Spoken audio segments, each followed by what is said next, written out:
Hi guys, Robert McGowan here. So today we're out in one of my usual drives around about Queen's View, just outside Glasgow, and as usual do a wee panoramic just so you can see around. See this lovely place, that's Ben Lomond in the background there. One of Scotland's most southerly Monroe is what it is. Beautiful place, lovely this time of night.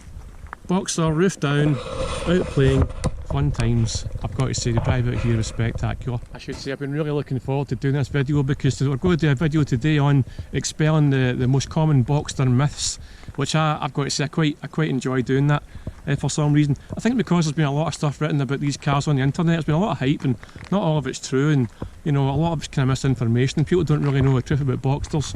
So hopefully I can give you some information that can dispel some of the myths. So the first one is poor man's Porsche. That makes me laugh. Some people have said, you know, a Boxster could be a poor man's Porsche.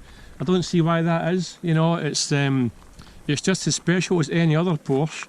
So, you know, to say that you would buy this because you couldn't afford another one, I don't think that's true at all, guys. I would buy this over an N11 in certain circumstances. Partly because I love how it's been a convertible car, it's a sports car from the design page. You know, the N11 convertibles of the same kind of era, they kind of lose that nice fastback line down the roof because of the way the roof falls back, and you get a big kind of bump and wide rear end, a big bump on its bum if you like. That big bump on the rear end, I think it doesn't quite look right on the 911s. Up until the 992 where they got the roof slope a bit better. You know, mostly when a car's built as a convertible, it started life as a coupe, and they strengthen the chassis with rails at the bottom, it adds some weight at the bottom. But these cars were designed as a roadster from the off, so you know, in certain situations I would buy this over an N11.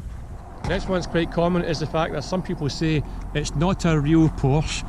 That's quite a funny one because people have been saying that for decades, you know. When the 550 came out in the 50s, people loved it, and then when the 911 came out and, you know, various other Porsches, people often said it's not really a real Porsche. You know, some people just say that, you know, and just because it's not what they believe, what they were brought up with, to be the kind of typical Porsche in their opinion. Guys, it's very much a real Porsche. It's built by Porsche. It's fast, you know, it's reliable. It's got the spirit of Porsche. It's mid-engine, obviously. It's got the Porsche DNA running through it. It's every bit a real Porsche and more. And to say it's not is just a bit silly, frankly. Yeah, you only buy it if you can't afford an N11. Again, guys, I kind of mentioned that a minute ago. That's just a myth, you know. In many instances, the Boxster is kind of a better driving car than an N11.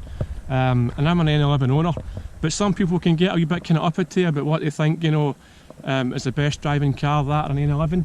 But it really depends what you want. In many instances, like I said, the Boxster is a better value proposition, and it's just as good as an N11 in many ways. In fact, some ways it's kinda better.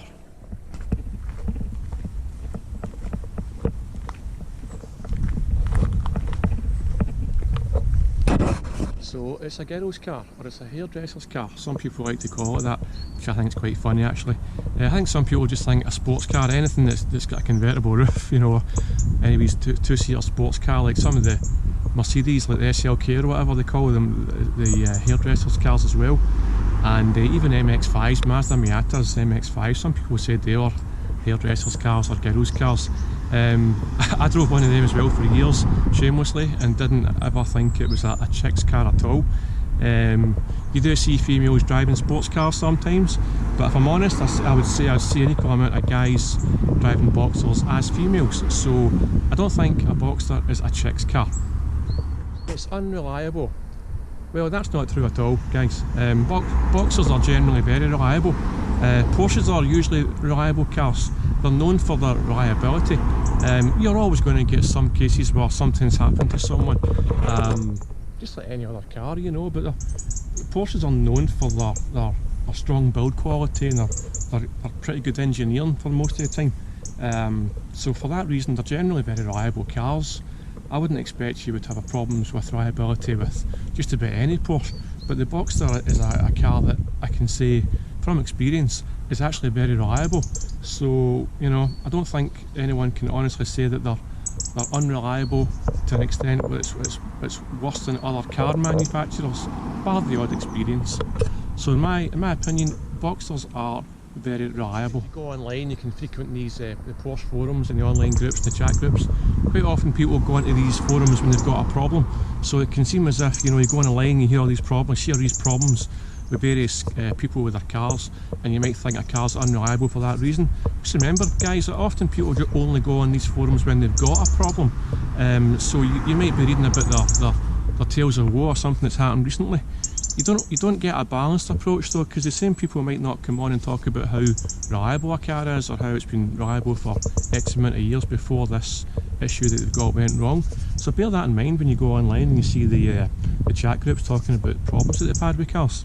They're not practical and they're not good to drive daily. I disagree with that. This sports cars, by their definition, usually got 2 seats. 911's got 4 seats, 2 in the back, 2 small ones. But sports cars like this, you're going to buy them for a particular purpose. You're going to buy them for being out playing, you know, like having a nice time, driving the country roads, whatever it is. You're not going to buy a car like this thinking you're going to have all your family in it for a week away. You've only got 2 seats for a start, so straight away you'll think, well, you buy a car like this for a particular purpose, and you've got to compromise on practicality to an extent because of that. However, having said that, the Boxster is particularly practical because it's got a front and back trunk which can hold quite a lot of stuff, luggage. You could have a weekend away, possibly a week away, you can have shopping in there. There's a few compartments inside the interior you can keep things in. It's actually quite practical, you know, it surprises you how practical it is.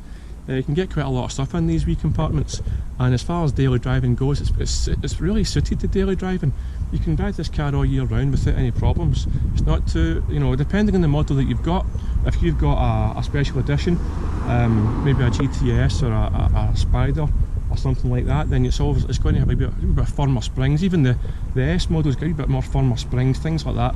But even the more focused variants of Boxsters can be driven every single day, and Porsche designed them to be done to be built like that, so that you can drive them every day.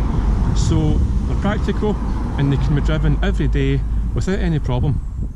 I've had this car for a few months now, and I had a Boxster S before that years ago, and I've driven these cars short distances, you know, all year round, various road conditions. I've driven them long distances. I went up north in Scotland, I've went down south as well, and I can honestly tell you, you can tour these cars long distances really comfortable and easily. They're a pleasure to drive, and it's the kind of car that the more you drive it, the more you want to drive it, and it just gets better. So long distances and daily driving is not a problem with just about any variant of Porsche Boxster. I can't do a video and talk about possible reliability issues without talking about, you know what I'm going to say, it's the dreaded IMS, the intermediate shaft bearing.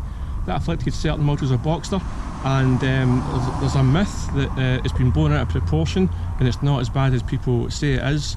That's a lie, guys. The IMS problem is a real problem, and if you're unfortunate enough for it to happen to you, it's an engine replacement job, or an expensive engine repair, which is almost the same cost as an engine replacement. It's something you've got to bear in mind with these cars. However, don't let it put you off buying one. I would say if the car is pre-06, then have a think about whether or not the IMS has been replaced. If it's not been replaced before you buy a car, have a look at the history, and if it's due a clutch, then just replace the IMS when the clutch is due for renewal, and it'll be quite cost effective to do that. There's a lot of aftermarket parts available that you can upgrade to with IMS bearings and give you a lot of peace of mind. So the IMS bearing, it's a myth to say that it's not a problem. It is a real problem, but don't let it put you off buying a Boxster. And if the car hasn't had its IMS replaced, then think about having it done on the next clutch change. Porsche drivers are all wealthy. I certainly used to think this when I was a wee boy. I'd see a Porsche going past and I thought, man, they must be wealthy. And we certainly weren't wealthy when I was growing up. So that was the impression that I had. And it still resonates a lot to this day. People see a nice shiny Porsche and they think, oh, that person must have a lot of money or whatever. You still kind of got that wee bit ingrained into people's psyche. It's not always the case, guys. I've demonstrated through my Porsche books that you don't have to be wealthy to buy one and run one of these Porsches. In fact, they're actually very reasonable to run. So the average person like you and I, perhaps they can buy one of these cars, can buy a Porsche and run it, and without having to think it's going to cost you an absolute fortune. And basically the takeaway for that is you don't have to be wealthy to own and run a Porsche. Porsche drivers are snobby. Again, this ties in with the kind of thing about, you know, the assumption that Porsche drivers have got a lot of wealth, a lot of money, and that attributes them, or that kind of lends himself to being a bit snobby, when it's entirely untrue. Again, it's ignorance. Quite often you find these things out for yourself, and I've been fortunate enough to be a Porsche owner for quite a long time now, and I've had the privilege of meeting quite a lot of similar kind of Porsche enthusiasts to myself, and the online community and the Porsche community in general are very far from snobbery. They're the complete opposite. In fact, they really are very lovely, and they're very helpful and generous with their time. They're not snobby in the slightest. They're just a good bunch of guys and girls. They're just sharing a common interest, and you're always going to get exceptions like anything in life, but the truth is, guys, from what I can tell so far, in my experience, Porsche owners are certainly not snobby. Guide on Porsche Boxsters, how to buy a Porsche Boxster, how I approach the process anyway. This is a summarised version of a lot more detail that I have in one of my books that are available. Here it is. In this book I talk a lot about all Porsche Boxster models, and I go really in depth about the buying process and the ownership experience, what to look for, what to avoid, all these things. So if you're interested in that, guys, check it out online. I'll leave you the comments, I'll leave the link in the comments below. I think you'll enjoy it.